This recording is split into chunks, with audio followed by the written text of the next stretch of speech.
നമസ്കാരം, എല്ലാവർക്കും മലയാളി വാർത്തയിലേക്ക് സ്വാഗതം. ഗാസയിൽ സ്ഥിതിഗതികൾ കൂടുതൽ വഷളാകുന്ന സാഹചര്യം നിലനിൽക്കെ കടുംപിടുത്തത്തിൽ നിന്ന് ഒരൽപ്പം അയഞ്ഞിരിക്കുകയാണ് ഇസ്രയേൽ.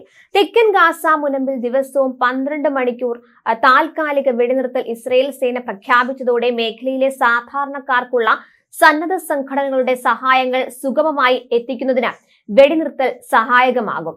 ബലിപെരുന്നാൾ കണക്കിലെടുത്താണോ അതോ മധ്യസ്ഥ രാജ്യങ്ങളുടെ സമ്മർദ്ദത്തിലാണോ ഇത്തരം ഒരു നിർണായക തീരുമാനത്തിൽ ഇസ്രയേൽ സേന എത്തിയതെന്ന് വ്യക്തമല്ലെങ്കിലും അന്തർദേശീയ സമൂഹത്തിന്റെയും UN-ന്റെയും ഇടപെടലുകളെ തുടർന്നാണ് തീരുമാനമെന്ന് മനസ്സിലാക്കാൻ കഴിയുന്നു.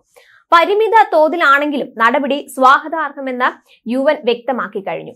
US മുന്നോട്ട് വെച്ച വെടിനിർത്തൽ നിർദ്ദേശം ഫലപ്രദമായ പരിഹാരമെന്നാണ് പ്രസിഡന്റ് ജോ ബൈഡൻ പറയുന്നത്.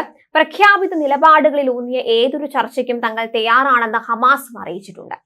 രാവിലെ 8 മുതൽ വൈകിട്ട് 7 മണി വരെയുള്ള വെടിനിർത്തൽ ഇനി ഒരു അറിയിപ്പ് ഉണ്ടാകുന്നത് വരെ തുടരാനായിരുന്നു സേനാ തീരുമാനം.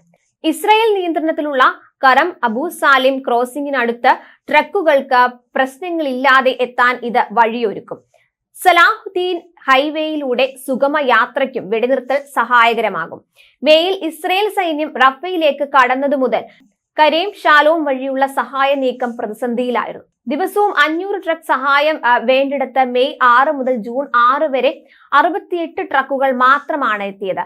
എന്നാൽ പ്രധാനമന്ത്രി ബെഞ്ചമിൻ നെതന്യാഹു താൽക്കാലിക വെടിനിർത്തൽ പ്രഖ്യാപനത്തെ എതിർത്തു.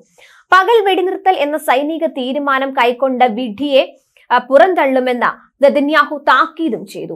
ഇസ്രയേൽ സൈനിക രാഷ്ട്രീയ നേതൃത്വങ്ങൾക്കിടയിലെ ഭിന്നതയാണ് ഇതോടെ കൂടുതൽ രൂക്ഷമായത്. അതിനിടെ താൻ മുന്നോട്ട് വെച്ച വെടിനിർത്തൽ നിർദ്ദേശം അംഗീകരിച്ചാൽ ഗാസയിൽ സമാധാനം ഉറപ്പാണെന്ന് US പ്രസിഡന്റ് ജോ ബൈഡൻ പറഞ്ഞു. ബക്രീദ് ദിന സന്ദേശത്തിലാണ് ബൈഡന്റെ പ്രതികരണം. ഗാസയിൽ ആയിരങ്ങൾ കൊല്ലപ്പെട്ടിരിക്കെയുള്ള പെരുന്നാൾ ഏറെ ദുഃഖകരം തന്നെയാണെന്നും ബൈഡൻ ചൂണ്ടിക്കാട്ടി. ആക്രമണം അവസാനിപ്പിക്കുക, സൈന്യം ഗാസ വിടുക ഉൾപ്പെടെയുള്ള പ്രഖ്യാപിത ലക്ഷ്യങ്ങൾ അംഗീകരിക്കുന്ന ഏതൊരു വെടിനിർത്തൽ ചർച്ചയോടും അനുഭാവം തന്നെയാണുള്ളതെന്ന് ഹമാസ് രാഷ്ട്രീയകാര്യ മേധാവി ഇസ്മായിൽ ഹനിയ വ്യക്തമാക്കി കഴിഞ്ഞു. ഇസ്രയേൽ ആക്രമണത്തിനിടയിൽ ആയിരുന്നു ഗാസ നിവാസികളുടെ ഇന്നലത്തെ പെരുന്നാൾ ആഘോഷം. മസ്ജിദുൽ അക്സയിൽ പെരുന്നാൾ നമസ്കാരത്തിനെത്തിയവരെ സുരക്ഷാ വിഭാഗം തടഞ്ഞു.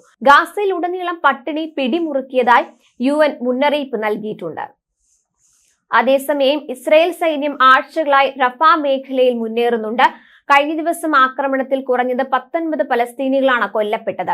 ഹമാസ് നിർമ്മിച്ച വിപുലമായ തുരങ്ക ശൃംഖലയിൽ ഭൂമിക്ക് മുകളിലുള്ളതും ഒളിപ്പിച്ചതുമായ വലിയ അളവിലുള്ള ആയുധങ്ങൾ റഫയിലെ തങ്ങളുടെ സൈന്യം പിടിച്ചെടുത്തതായും ഇസ്രയേൽ സൈന്യം വ്യക്തമാക്കി.